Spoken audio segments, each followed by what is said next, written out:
Le nombre de décès dus au cancer de la peau a augmenté considérablement depuis 15 ans. Et avec l'arrivée du beau temps, les dermatologues ont organisé aujourd'hui une clinique de détection du cancer à Montréal où 14 personnes sur 116 ont appris qu'elles souffraient d'une forme de cancer moins grave que le mélanome. Marie-Claude Veillette explique. Marie-Josée Leblanc avait 30 ans lorsqu'on lui a diagnostiqué un cancer de peau.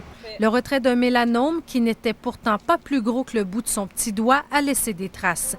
Une cicatrice de 15 cm qu'elle a bien envie de montrer à tous ceux qui s'étendent au soleil sans protection. J'aimerais bien ça les brasser puis leur dire « Hey, j'aurais pu mourir à cause d'un grain de beauté, à cause du soleil. » Les gens ne comprennent pas et ne voient pas encore le danger. Mais les mythes persistent en cette belle journée d'été.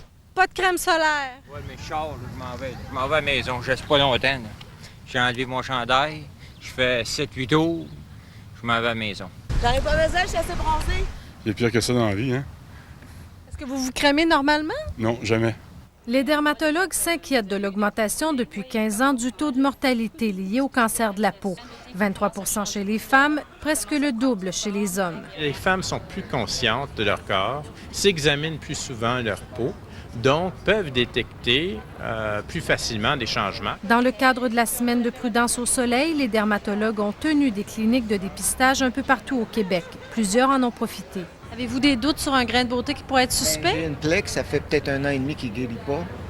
Alain Spénard apprendra qu'il souffre d'un cancer de type carcinome, le plus fréquent mais le moins virulent de tous. Pour vous aider à savoir si dans votre cas une consultation est nécessaire, les dermatologues rappellent qu'un mélanome est souvent irrégulier, présente plusieurs couleurs et a un diamètre souvent plus grand que 6 mm.